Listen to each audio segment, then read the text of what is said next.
Here on the channel, we've talked about countries that never existed, unknown countries, and countries that used to exist. Today, I thought we'd take a look at new countries that might exist soon, with the possibility of being created in the coming years/decades. Now, to be clear, I'm not supporting the independence of these regions specifically, so don't get mad at me in the comments. I'm just listing out the regions in which there are strong independence movements, or regional governments who seek independence. So let's get started. First, Catalonia, with its capital of Barcelona and being located in the northeast of Spain. Catalonia has been wanting independence for a while.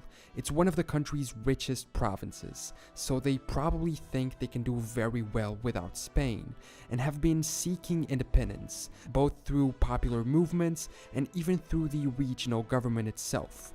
There was a referendum in 2014, but it was deemed illegal and not valid. Of the people who voted, 80% wanted independence. In 2017, they tried again, and pretty much the same thing happened with the referendum being invalid. We need to take into account that Spain is made up of several autonomous regions, many of which were their own kingdoms up to medieval times. Catalonia used to be part of the Kingdom of Aragon, so their desire for independence might come from that historical separation. The issue for Spain is that granting Catalonia independence could trigger a domino effect and effectively dissolve the country into a lot of smaller states.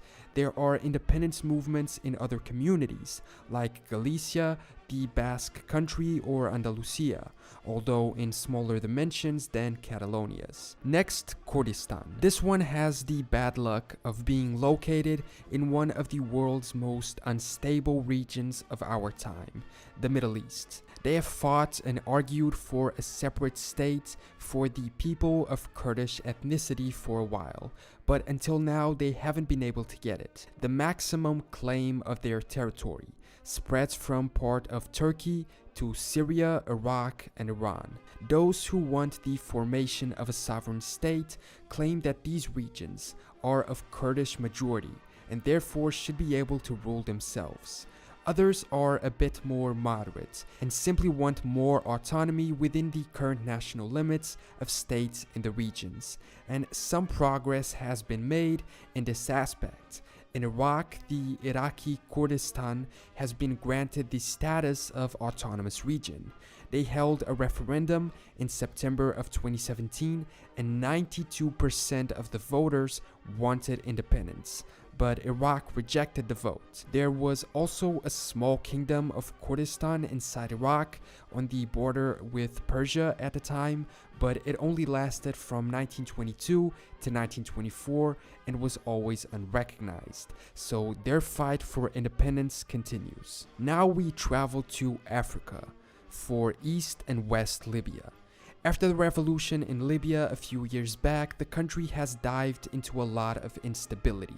From what I could understand, there's basically a lot of different entities and governments trying to be in control and rule the country, and they don't exactly get along. Other than the many self-proclaimed governments which don't seem to have gathered much support, at least so far, there are two main areas of control.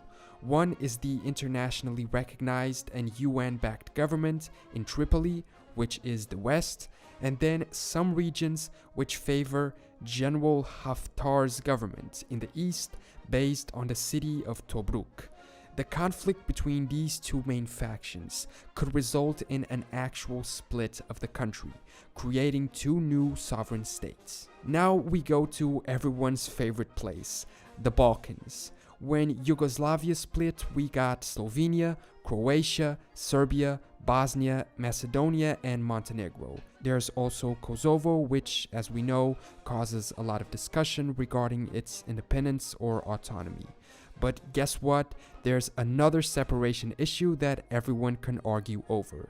Now, this is a little confusing, but inside Bosnia-Herzegovina, there are two main regions. The Federation of Bosnia-Herzegovina, which has a big Croat population, and Republika Srpska, which I can't pronounce.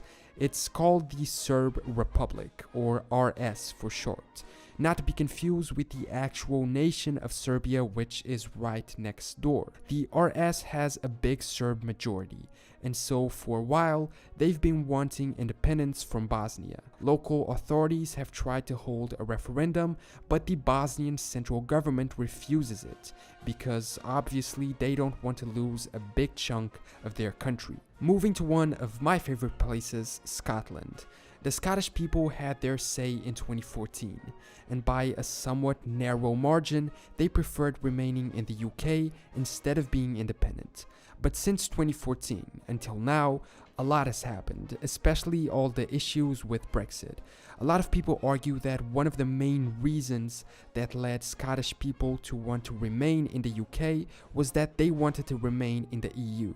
If they had left, their admission at the time into the Union might have been blocked by the UK itself or by other countries which want to disencourage independence movements within their own countries, like Spain. This is evident in the fact that when the UK voted for Brexit, almost all of Scotland, if not all, voted against it, wanting to remain in the EU. In fact, ever since this happened, the Scottish government has insisted and even taken steps so that a new referendum for Scotland takes place and the Scottish people get to have their say on independence once more. The effects of Brexit might lead to a lot of issues with the unity of the UK, but that's a topic for another video. Back to Africa, Somaliland. This region already considers itself as independent, and it actually has unofficial diplomatic relations with a few countries. But the government is only recognized as de facto internationally. It's located on the northwest of Somalia, a region that's also ridden with instability and issues in general. This has led to the area of Somaliland to effectively separate itself from Somalia. They have their own government, currency, and army. Somalia as a whole is kind of a mess right now. There's Somaliland, which is pretty much independent, then there's Somalia itself, then there's areas controlled by Ethiopia in support of Somalia, and then we have areas ruled directly by the African Union, while certain local militias take control of other regions. It seems as if the self-proclamation of independence of Somaliland has gone okay, and they've been able to function well as a nation on their own within the limitations of the region. All that's left is to settle their dispute with Somalia and have international recognition. The next one is in Russia. Technically, Kaliningrad. This is that little piece of Russian land that we always see in maps in the middle of Europe and wonder why Russia has this exclave between Poland and Lithuania. Kaliningrad is part of the Russian Federation because after 1945, the northern half of the former East Prussia was annexed to the USSR. After 1991, Kaliningrad stayed Russian because it was not a republic within the Union, so it couldn't ask for independence. It was a part of the Russian Republic, and it was mostly populated by Russians already, and apparently no one else wanted it, either because of the trouble of incorporating a foreign territory or because they didn't want to anger the Russians. So even today, the odds of it becoming independent are, I would say, very, very small. Some people state it should be given back to Germany, but Germany doesn't want it, and the Baltic countries plus Poland probably still don't want to anger Russia or deal with the issues of incorporating a large region in their countries. Ever since 2004, with the enlargement of the EU, the region has become further isolated from their own country, so logic would dictate that some type of solution would be found, but I don't think we'll see a change in this anytime soon. In Asia, Korea. Now, I know where you're thinking, Korea already exists, and yeah, but I mean a united Korea.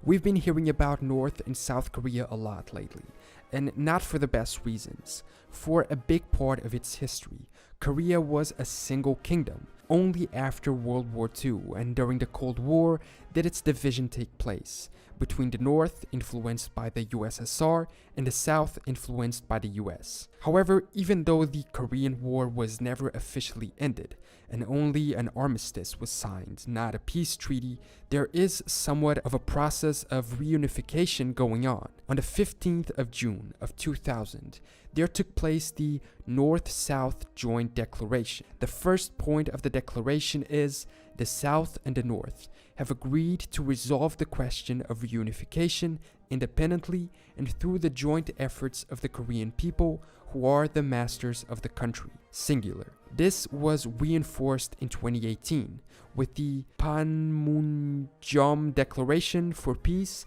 Prosperity, and Reunification of the Korean Peninsula. The first steps would most likely be the full verified denuclearization of the peninsula, being followed with the de-escalation of military tensions, a formal end to the war, and more cooperation between the two countries at social and economic levels, leading to a possible unification. But of course, for this to happen, the oppressive regime of the North would have to open itself and come to an end, something that seems unlikely, at least for now. And finally, Western Sahara. This is a disputed territory that is claimed by locals and also by Morocco. Up to this day, its status is somewhat undetermined. There were conflicts between the two sides, and since 1991, the UN has been able to enforce a ceasefire, but they also don't recognize a winner and sovereign of the area. At an international level, some countries agree it belongs to Morocco, others treat it as a separate country. Negotiations are still going on, so we'll have to wait and see what happens. Hopefully they'll resolve it peacefully. So those were a few regions in the world that might become independent in the future, forming new countries or reinstating historical ones throughout the world. A lot of these were already mentioned in previous videos because, like I said, a lot of them have history as independent kingdoms or nations throughout history in the past. Anyway, thank you for watching this video. As always, leave a comment below with your opinions, corrections, or suggestions. If you liked the video and want to catch future ones, remember to subscribe, and I will see you next time.